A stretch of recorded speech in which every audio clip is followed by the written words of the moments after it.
Salaam wa rahmatullah. Waaw déjà ñi ngi koy rafetlu comme ni ko maître Sey waxee ñëpp xam nañu santé ci axe majeur yi la bokk et puis ñëpp xam nañu que ni fii ci Grand Yoff besoin la ba nga xamante ni population yittewoo nañ ko bu baax a baax donc ñu ngi koy rafetlu bu baax a baax loolu moo taxoon tey ñun ñëw comité électoral Benno Bokk Yaakaar yëpp bi nga xamante ni maître Sey moo koy diriger ñu ñëw pour leur apporter notre soutien en tout cas comme ni nga ko waxee. ñëpp xam nañu ci mbas la ñu jóge wala ci la ñu nekk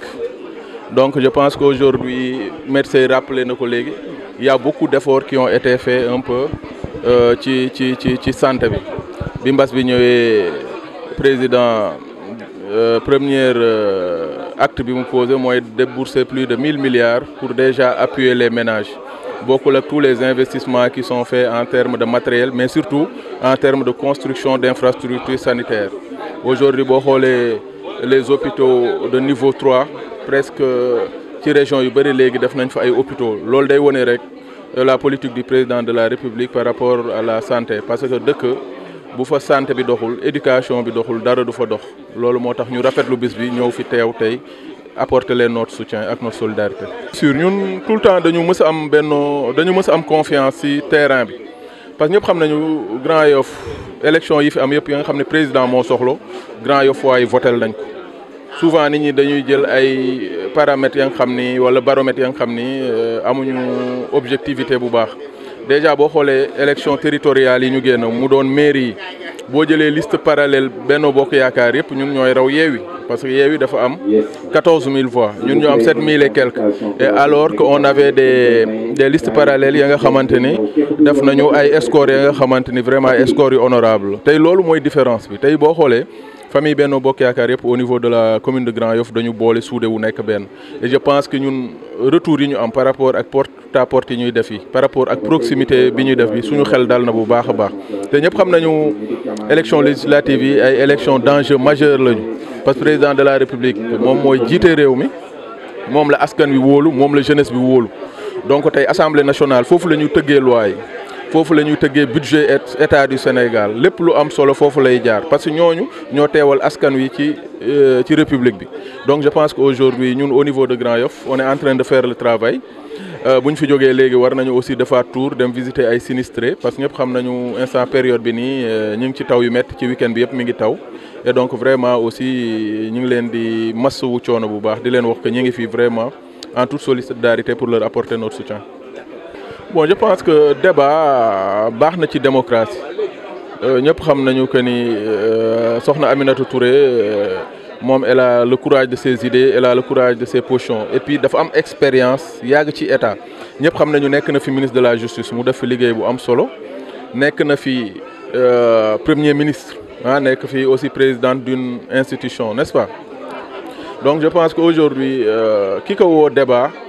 bon tolloowuñu ay niveau je pense que aujourd'hui ñëpp xam nañu Sonko mi ko woo débat moom déjà il remet en cause toutes les institutions de la République donc amul démarche patriote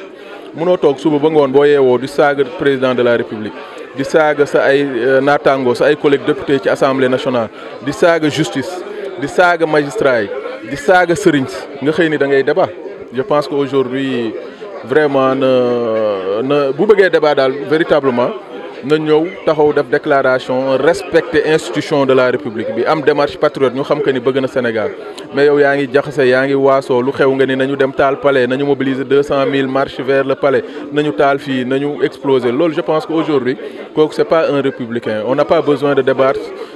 avec quelqu'un ba nga xam ni véritablement xamul luy fondement de la République xamul luy état amul expérience je pense que véritablement bu bëggee débat na ko seeti feneen mais ñun aujourd'hui notre préoccupation majeure comme ni koy président de la République du waxee mooy taxawu askan bi taxaw ci seen ay soxla pour que véritablement Sénégal jàmm am. Juste vous remercier yéen tamit ci taxawaay bi ngeen am ci presse bi ñëpp xam nañu presse en ligne aujourd'hui c'est extrêmement important et puis depuis début campagne bi ñu ngi leen di gis aussi yéen a ngi déployer wu ci terrain yi donc les politiques. Et les gens de médias c'est des partenaires et ñi ngi rafetlu bu baax a baax lu koy firndeel tey xam ngeen lii action sociale ngeen ñëw bàyyi seen yitte yëpp malgré taw bi ngeen ñëw taxaw donc on tenait aussi à vous féliciter aussi di leen ñaanal